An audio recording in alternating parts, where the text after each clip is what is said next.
Bien, bonsoir à tous et bienvenue à cette nouvelle formation. Devenir pro, c'est simple en travaillant à trois.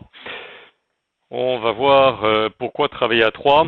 Il y a de nombreuses explications, mais il est clair que c'est la méthode à pratiquer si on a envie de réussir. Mais avant de démarrer, je voudrais faire un petit retour rapide sur la notion d'objectif. Déjà, lorsque on se lance dans une activité qui n'est pas nécessairement la nôtre ou dans laquelle on n'a pas été encore très performant, eh bien, il faut comprendre déjà comment on fonctionne, nous, l'intérieur de nous-mêmes. Et c'est l'importance aussi de l'action et de la formation. Il y a deux lignes, la ligne émotionnelle et la ligne formation. Et la confiance en soi est un élément clé pour arriver à parler, à présenter correctement, d'où l'importance des formations. Et elle est le résultat de deux courbes qui sont la courbe émotionnelle et la ligne de confiance. Et au départ, on n'a évidemment pas confiance en soi, c'est normal, puisqu'on ne sait pas. En revanche, on a été boosté, on nous a fait une présentation extraordinaire, donc on est en pleine émotion, ça marche, on y croit, c'est fabuleux. Le problème, c'est que dès qu'on va commencer à en parler, on va commencer à se planter, bien entendu. Et là, alors que la ligne de confiance commençait à monter, eh bien, tout va chuter en même temps que les écueils. L'émotion va baisser, et puis on va aller en dents de scie comme ça. Et puis progressivement, eh bien, l'émotion va se calmer, et on va prendre de plus en plus confiance en soi. C'est au moment où la ligne de confiance va rester au-dessus de la ligne émotion que l'on va commencer à réussir. Donc pour ça, eh bien, il faut pratiquer et il faut se former. Se former, ça ne se fait pas tout seul, ça se fait lors de formations comme ici, ça se fait avec le travail, avec son sponsor et son upline. Dans les quelques notions d'objectifs, là je reviens sur des choses que l'on a déjà faites, mais qu'il est bon de rappeler. Eh bien, il faut d'abord véritablement s'imprégner. Il y a toute cette partie d'automotivation, cette partie de visualisation d'où on veut arriver, comment on veut arriver, puisqu'on le sait, le pourquoi est quelque chose de très important. Si on ne sait pas véritablement pourquoi on fait quelque chose, mais d'une façon précise, un pourquoi profond, un pourquoi fort qui nous tient, qui nous donnerait dans toutes les situations de la vie envie de nous battre, eh bien, on ne fait pas. On rêvasse, mais on ne fait pas. La deuxième partie, c'est de savoir s'organiser. On en a déjà parlé, le planning, l'organisation, un agenda, des fiches clients, des fiches prospects, etc., pour pouvoir les suivre. Ensuite, il faut évidemment passer à l'action avec toute cette conviction, et c'est là que l'image précédente, cette courbe entre la formation et le temps, l'émotion et la confiance, est importante parce que lorsqu'on travaille, eh bien, on va avoir bien entendu tous les gens négatifs, que ce soit la famille, nos proches, etc., les écueils sur le chemin. Donc il faut rentrer dans l'action et y aller bien en tête. Et puis il y a une chose que je ne dirai jamais suffisamment. Fermez Facebook. Ouvrez-le 2 fois, 3 fois, 4 fois par jour, mais pour aller voir vos messages, pour y répondre, pour passer éventuellement votre message, et puis fermez-le. Facebook, c'est une véritable plaie, c'est un aimant, on regarde juste voir si par hasard il n'y a pas eu quelqu'un qui aurait laissé un message, quelqu'un qui aurait mis un j'aime, mais qu'est-ce qu'on s'en fout, ça ne nous fait pas avancer, et on perd simplement notre temps. Donc, que ce soit Facebook ou tous les autres sites sociaux. Donc c'est quelque chose que je vous incite à faire impérativement, à fermer Facebook. Vous l'ouvrez, vous faites ce que vous avez à faire et vous le fermez. C'est comme une bouteille de vin. Quand on a bu, on s'est servi un petit verre, on a dégusté son petit verre. Si on continue à avoir la bouteille de vin à la bouche, le goulot à la bouche, on n'avance pas. Ok? Alors, une autre notion aussi qui m'est chère, c'est dans cette notion d'objectif. Lorsqu'on part en vacances, vous connaissez votre trajet, vous? Vous savez comment vous y allez en vacances? Moi, oui. Vous savez ce que vous mettez dans la valise? Moi, oui. Et vous? Votre programme, votre route, votre chemin, ce que vous allez visiter, ce que vous allez faire en vacances, vous le savez, vous? Moi, oui. Votre budget, vous en avez une idée quand vous partez en vacances? J'espère. Et puis une question là. En cas de panne, vous faites quoi? Vous rentrez à la maison? Si vous cassez la voiture, vous rentrez à la maison? Non, hein? Là, on a cette volonté. On va trouver un moyen, n'importe lequel, pour partir en vacances. Vous êtes d'accord avec moi? Mais dès qu'on parle travail, ben non, on est dans le flou le plus artistique. On ne sait pas comment on y va. On ne sait pas quels outils, quels moyens on va utiliser. On fait plus souvent cette activité à temps perdu qu'à temps partiel. C'est-à-dire que, bon, quand on y pense, si le cas se présente, mais on n'a pas un véritable programme. Bon, budget, investissement, ça, on n'en parlera même pas. Ok. Et puis, au moindre écueil, il n'y a plus personne. Ça vous parle?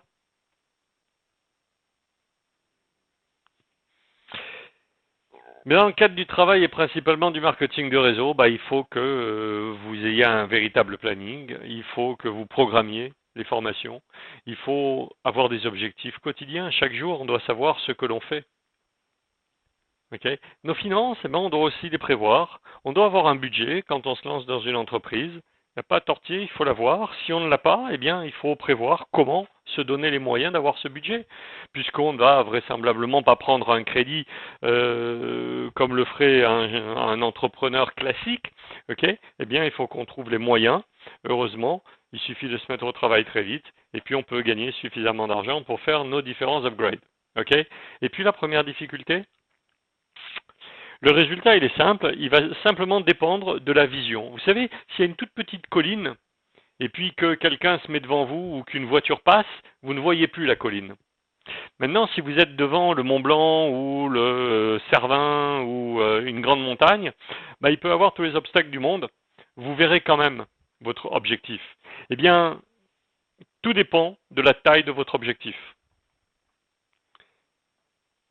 Et les difficultés vous le cacheront ou pas.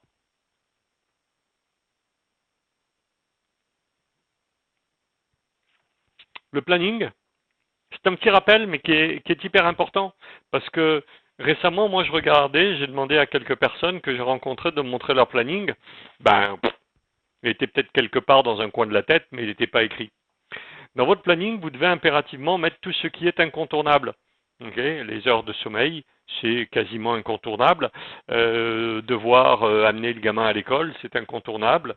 Devoir, pour ceux qui ont un emploi, aller au travail, c'est incontournable. Et tout ça, ça doit être écrit en rouge ou à l'encre indélébile dans votre agenda, selon qu'il soit électronique ou papier. Et puis, il y a les choses importantes, comme par exemple le repas familial. Okay, mais lui, il est déplaçable. Puis, il y a des travaux que l'on doit faire. Une période donnée de la journée, on doit la dédier à prendre des contacts. Si on ne prend pas de contact, c'est même pas la peine de faire cette activité. Si on laisse les choses au hasard, ça n'est pas la peine de faire cette activité parce que on ne gagne jamais. Donc c'est très important de catégoriser. Vous savez, on en a parlé dans la liste des top 20 par exemple, où on va donner des points aux gens. Ok, ceux qui ont 8 points, on va les mettre en premier. Ceux qui ont 7 points en deuxième, 6 points en troisième. Pourquoi? Parce que on va d'abord donner la priorité à ceux qui ont 8 points. On doit aussi catégoriser l'importance de ce que l'on doit faire à des heures fixes, ok, et ce qui ne l'est pas. Et si on remplit son planning comme ça, on voit tout de suite les plages horaires que l'on a libres pour pouvoir les remplir avec notre activité. Vous savez, beaucoup de gens disent « Ouais, mais moi, j'ai pas le temps. » Ah bon, t'as pas le temps. Écoute, tu bosses 8 heures, admettons qu'il te faille une demi-heure ou même une heure de trajet, ça fait 9 heures. Tu vas passer 2 heures à table dans la journée, ok, ça fait 11 heures. Tu vas dormir 8 heures, ça fait 19 heures, il reste encore 5 heures. Qu'est-ce que tu fais de ces 5 heures? Ah, tu regardes la télé, d'accord. Mhm. Ah, tu téléphones aux copains, d'accord. Oui, tu joues au Scrabble sur Internet, d'accord. Bon, et après, ça te fait gagner de l'argent? Tu sais quoi tes priorités pour gagner? Ok, pour réussir dans cette entreprise. Donc, le temps, on l'a, mais le temps, on va l'avoir à condition de le planifier. Ok. Alors, on va voir maintenant comment parler justement de son concept d'affaires, parce que ça aussi, c'est quelque chose de très important. Ok, qu'on le fasse en tête à tête, contact direct de personne à personne. Ok, que ce soit par téléphone, que ce soit dans la rue, que ce soit au bureau, peu importe, que ce soit lors d'une réunion à la maison avec plusieurs personnes, un peu genre Tupperware. Ok, eh bien, il va falloir parler correctement aux gens. Il va falloir s'adresser aux gens, qu'il s'agisse du marché chaud, du marché froid. Ok, ce qui est très important, ça n'est pas d'arriver, de sauter les pieds dans le plat avec sa proposition. Ok, on écoute et on crée la relation d'abord. Tant qu'on n'a pas établi une certaine crédibilité, c'est pas la peine d'aller vendre sa salade. Alors bien sûr, il y a des gens qui savent faire après, il n'y a pas de problème de rentrer, de faire de la vente à l'arraché, de la vente directe. D'accord? Mais si vous commencez par écouter et créer la relation, eh bien vous allez entendre que les gens ont tous des soucis d'argent, ont tous des projets à financer, une voiture à changer, des vacances à prévoir ou autre. D'accord?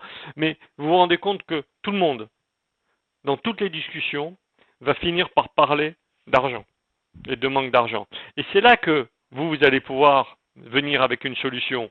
Il n'y a pas une phrase type, il n'y a pas une accroche type, mais cette solution, ça va toujours être apporter une éventuelle possibilité.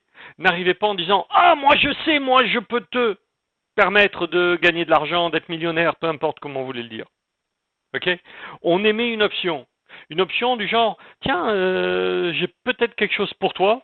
J'ai un copain qui s'est lancé dans une nouvelle aventure et qui cherche des partenaires. Peut-être que ça peut t'intéresser. Ok? Une approche souple. Et vous proposez de mettre en rapport cette personne avec le copain. Souvenez-vous bien de ce que je viens de dire parce qu'on va en reparler dans un moment. Ok? Et là, vous prenez les coordonnées, vous échangez les coordonnées. Vous ne prenez pas de rendez-vous si vous n'avez pas les coordonnées.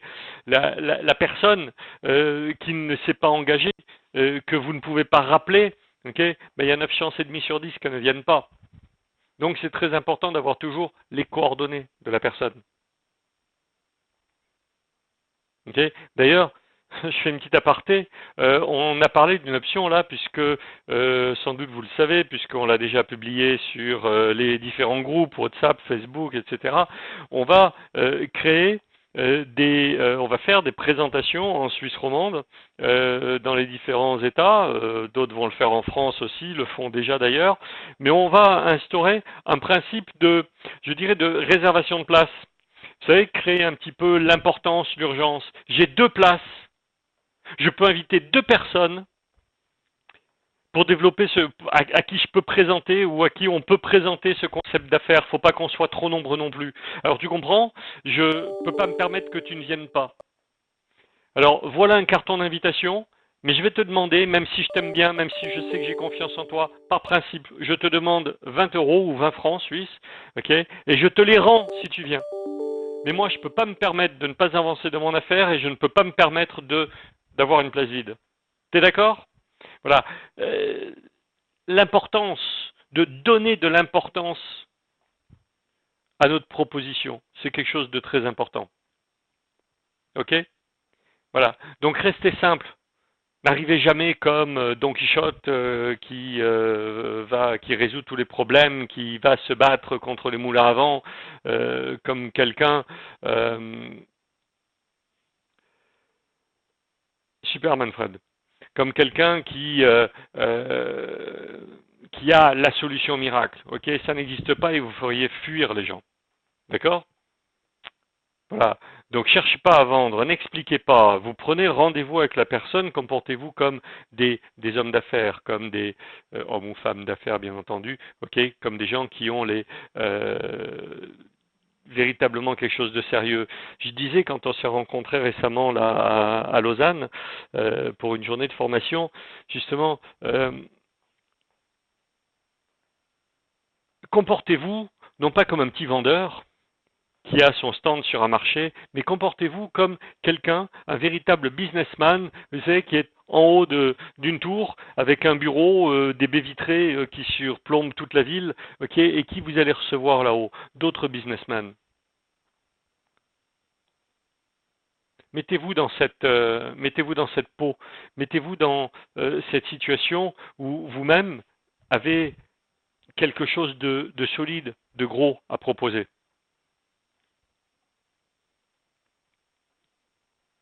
Alors comment on va faire ça? Eh bien, on va s'appuyer tout simplement sur quelqu'un. Et tout à l'heure, je vous disais justement, ok, proposez d'aller rencontrer votre ami qui lui a et lui recherche. C'est pas vous. Vous restez en dehors. Vous avez juste entendu parler de une entreprise qui cherche un salarié ou des choses comme ça, ok? Donc, vous savez que vous avez un ami qui cherche des partenaires. Peut-être que ça peut t'intéresser. Mais vous n'en savez pas plus. Moi, c'est dans le domaine du développement, de réseaux de franchise, quelque chose dans le genre, sur des produits extrêmement simples, grand public, un marché énorme. Ouais, mais vous n'en dites pas plus. Vous voyez? Alors, comment font les vendeurs de meubles? Vous êtes tous déjà rentrés dans des boutiques de meubles ou de cuisine. Ok? Qu'est-ce qu'ils font? Ils sont super sympas, ils ont un grand sourire, ils vous accueillent et autres, et ils observent ce que vous regardez. Là, ils viennent vers vous, ils vous posent quelques questions.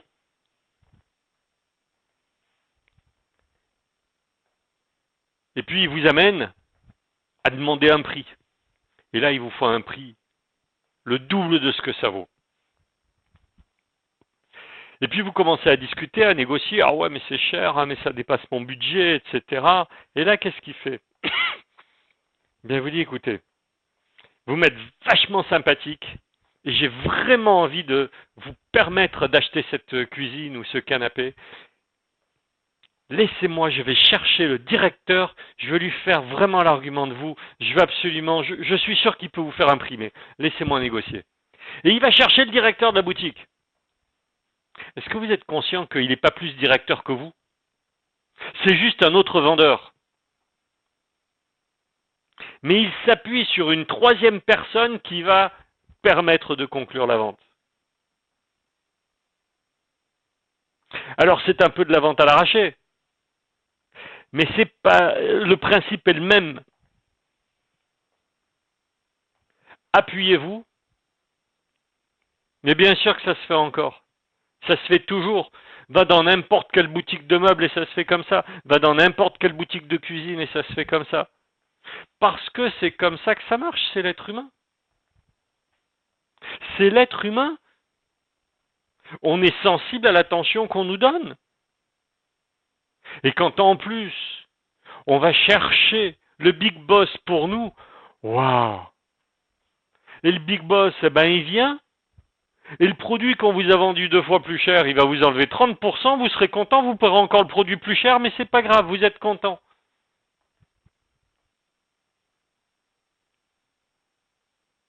Ok?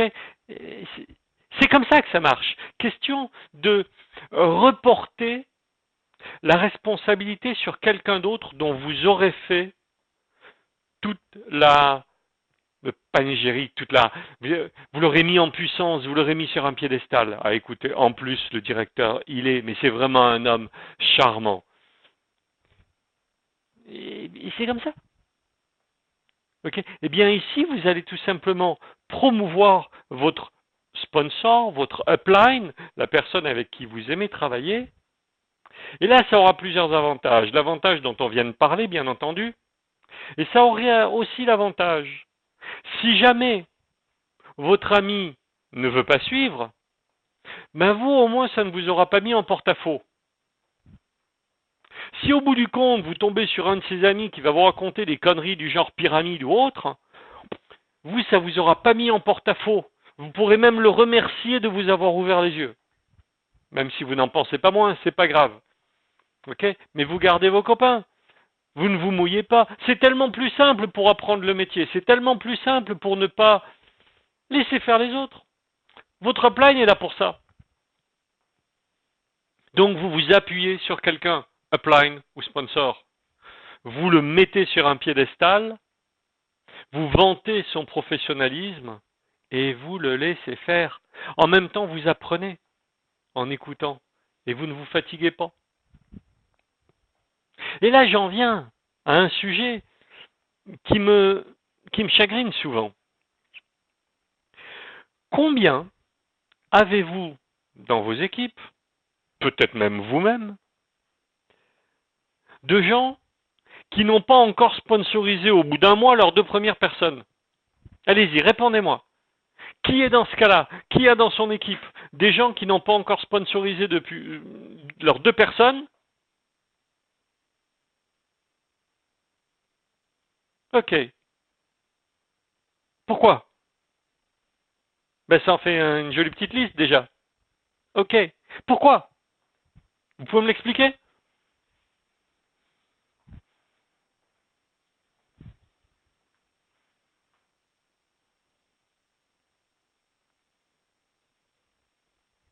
La raison est simple. Il est où le sponsor? Le sponsor est censé faire un travail. Lorsque vous signez quelqu'un, vous signez un pacte moral avec lui. Moi, je m'engage à te faire gagner, mais toi, tu t'engages à bosser avec moi. Comment peut-on, lorsqu'on travaille avec son upline qui est là, qui sait faire, comment peut-on ne pas avoir sponsorisé 2 personnes le premier mois? Je comprends pas. Je n'imagine pas comment c'est possible. Sauf à ne rien faire. Sauf à être des signeurs de gens. Ok? Voilà. Si c'est vous qui êtes concerné en me répondant moi, ok? Mais allez botter le cul de votre sponsor. Il vous appartient d'aller le chercher. Autant qu'il lui appartient de vous accompagner. Il lui appartient de travailler avec vous sur votre liste de noms, sur les premiers appels, etc. Vous comprenez? Et c'est là que, encore, on voit l'importance, ok, du travail à 3. Et tous ceux qui ont été, entre guillemets, victimes de ce manque de collaboration, que ceux qui n'ont pas fait vis-à-vis de leurs partenaires ce qu'ils doivent faire, engagez-vous. C'est primordial. J'en ai aussi, hein. Il y en a aussi qui ne reviennent jamais vers vous. Il y en a aussi que vous allez appeler régulièrement et puis qui ne répondent pas. On sait bien qu'on ne peut pas faire mouche à tous les coups. Mais combien il y en a qui sont perdus parce que nous n'avons pas fait notre travail? C'est cela qui compte. Et ça, c'est grave. Parce qu'on fait du boulot pour signer les gens, mais ça, c'est pas notre travail. Hein. Notre travail commence après. Notre travail de sponsor, il commence après que les gens aient ouvert leur compte.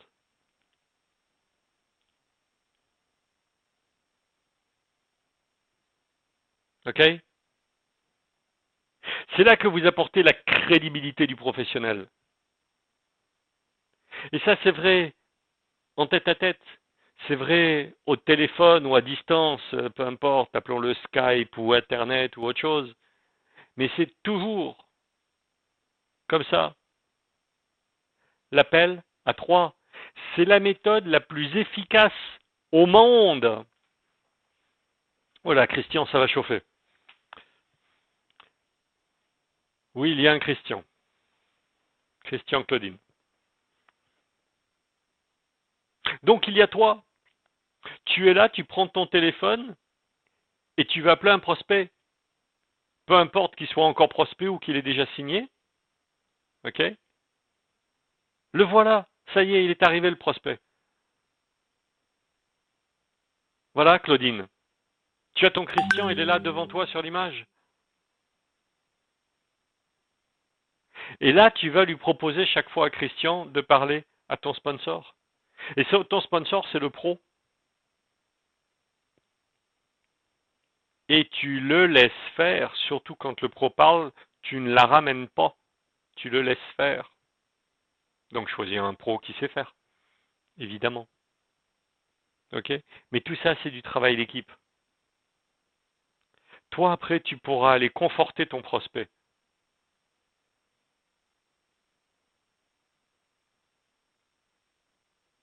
Mais le travail aura été fait par le pro. Le pro étant, c'est même pas une question ici de qualification, c'est une question de rôle. Un jeu de rôle, comme au théâtre. Et on ne peut pas jouer le rôle de l'autre. Vous avez tous déjà vu des films avec plusieurs têtes d'affiche, plusieurs célébrités qui jouent. Est-ce que vous en avez vu un jouer le rôle de l'autre? Non, chacun joue son rôle. Eh bien ici, c'est la même chose. On doit chacun jouer notre rôle. Et c'est comme ça que vous aurez du succès de la duplication. Parce que A va aider B. Ensuite, A va enseigner à B, qui l'a aidé, comment aider C. Et puis toujours le même A va enseigner à B comment enseigner à C, comment aider D. Et là, vous arrivez à créer une duplication. Et ça se fait aussi à 3 et en groupe lors de formations comme ce soir.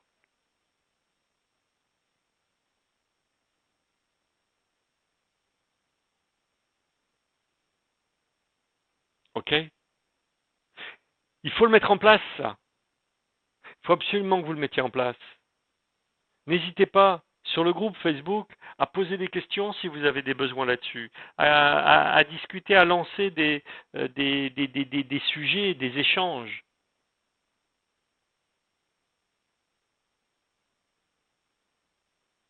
OK? Mais ce travail à 3, c'est quelque chose d'essentiel.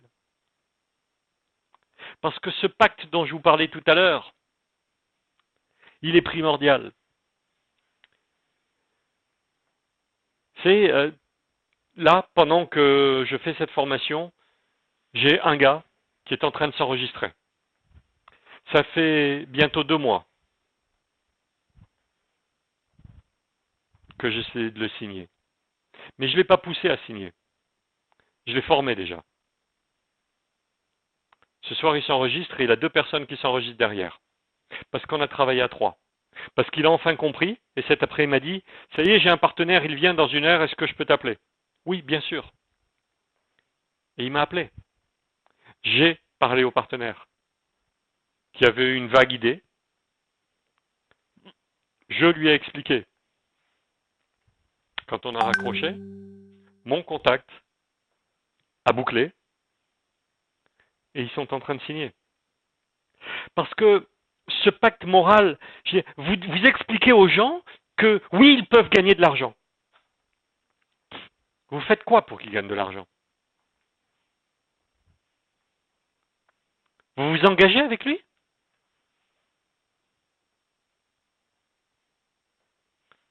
Parlez-lui du pacte. Ne l'imaginez pas à sa place. Dites-le lui, osez lui dire, écoute, oui, moi je cherche un vrai partenaire en action. Est-ce que c'est ce que tu veux? Oui, ok, d'accord. Donc moi je vais dégager du temps pour toi. Moi je vais m'engager pour toi. Seulement toi tu vas faire ce que je te dis et tu vas être présent à toutes les formations pour te former, pour que tu puisses devenir indépendant. Est-ce que tu es d'accord? Top là.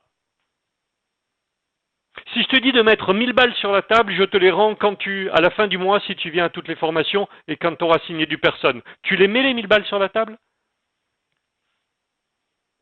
Oui? Bon ok, on peut travailler ensemble. Donc voilà, moi je vais te donner mon temps pendant 1 an. Mais toi pendant 1 an, surtout, peu importe si tu réussis ou pas, les premiers mois, Pendant 1 an, tu me lâches pas. Tu viens, tu me suis, on bosse ensemble. Ça, c'est un pacte. Osez le lui dire à votre façon, hein, là on est dans une formation à votre façon, mais un pacte ferme. Lorsque vous signez un contrat avec un employeur, même s'il est très gentil l'employeur, c'est un contrat, non? Et si vous ne faites pas votre boulot, il vous vire. Vous comprenez? Alors bien sûr, vous allez pouvoir me dire, oh, de toute façon, bon bah s'il vient pas, je m'en fous, je passe à un autre. Bah oui, mais vous aurez perdu votre temps. Alors si vous avez envie de perdre votre temps 50 fois dans le mois ou dans l'année, bah allez-y, hein, c'est votre affaire. Mais franchement, est-ce que c'est l'objectif? Vous savez, on dit souvent, c'est beaucoup plus difficile de garder et pire encore de récupérer un bon client que d'aller en trouver un nouveau. Seulement, si vous passez votre vie à trouver de nouveaux clients, vous aurez vite écumé la planète et ça sera foutu. Ou du moins votre planète. Comprenez ce que je dis? Donc, c'est hyper important de passer ce contrat moral avec la personne.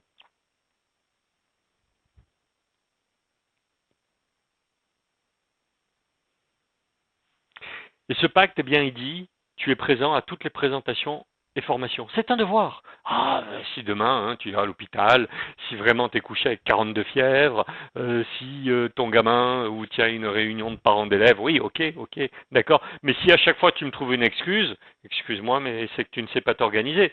Parce que la plupart des rendez-vous, des sorties, etc., bah, tu les fais un autre jour. Jeudi soir, c'est formation. Lundi soir, c'est présentation. Tu viens à la présentation, pas pour me faire plaisir, avec 2 personnes. Parce que venir à la présentation pour toi, c'est bien 1 fois, c'est bien 2 fois, mais bon. Présentation, c'est fait pour présenter, non pas aux membres, mais pour présenter à leurs invités. Donc, chaque fois qu'il y a une présentation, tu t'arranges, tu es là avec au moins 1 personne. Donc, pour être sûr qu'il y en ait au moins une, tu en invites 3 ou 4. Bien invité. Viens, on va travailler comment inviter. Ok?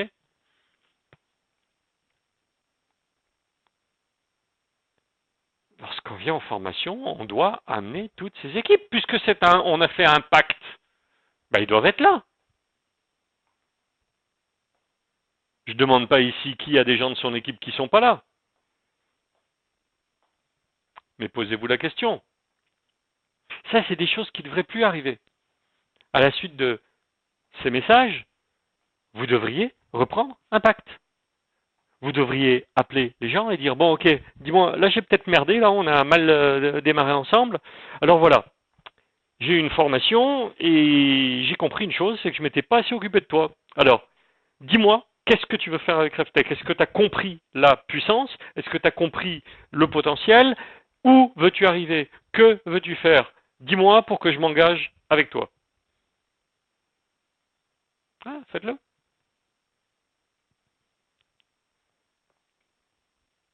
Et de la même façon qu'on travaille à 3, qu'on met en avant les, son upline et son sponsor, eh bien, c'est pareil. Intégrez-les dans les groupes Facebook, les différents chats, mais voilà, faites en sorte qu'ils soient toujours au courant de tout ce qui se passe. Moi, mon groupe Facebook, je l'ai fait pour ça, hein, pour que tout le monde vienne, crossline tout le monde, okay, pour pouvoir justement faire circuler les infos. Si vous avez fait votre propre groupe et que ça vous ennuie de mélanger les gens, bah, au moins piochez les infos sur le groupe Facebook et puis passez-les dans le vôtre. Et faites suivre. Et poussez la chose. C'est clair que lorsque toutes vos downlines auront fait leur propre groupe Facebook et ne communiqueront qu'entre eux, parce qu'ils vont faire comme vous, bah, vous allez vous aussi perdre contrôle. D'où l'importance d'avoir un centre qui représente l'image de la société. Moi, j'ai aussi un petit groupe Facebook privé, hein, juste pour mes leaders avec qui je travaille. Mais bon, ça c'est autre chose. Okay, mais de centrer tout le monde sur un groupe Facebook, je pense que c'est hyper important.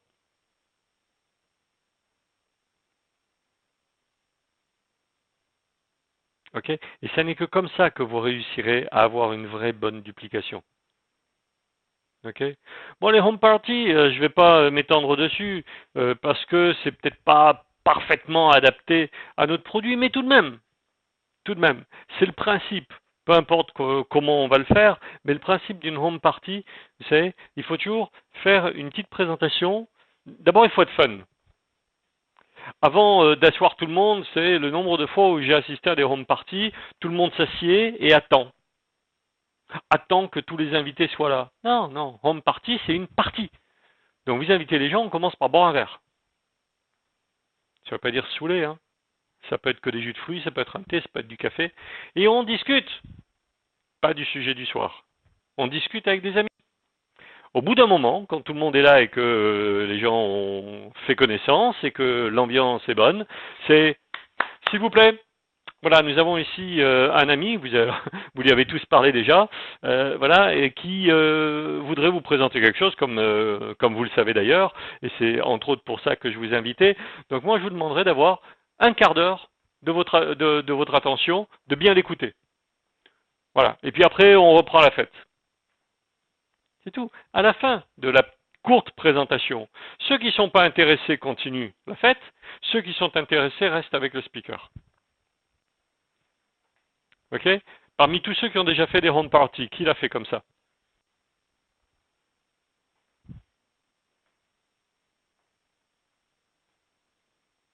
Ok? Ça, c'est des moyens de ne pas saouler les gens. C'est des moyens de faire une petite partie sympa.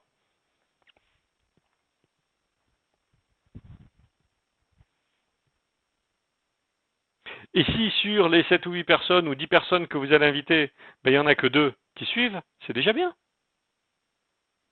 Si vous faites ça une fois par semaine, hein, ça vous fait 4 Diamond Box par mois, c'est bien. Hein.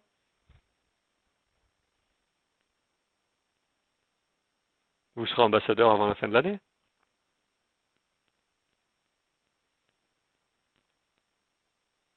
Ok? Mais laissez une bonne demi-heure de fun avant de démarrer. L'intervention, ce n'est que une aparté dans la petite soirée que vous faites.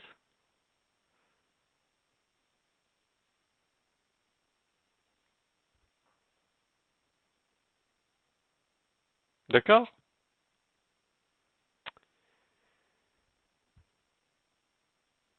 Voilà ce que je voulais partager avec vous ce soir, principalement, donc au niveau de ces travails d'équipe, de ce travail à trois, de cette implication avec l'upline.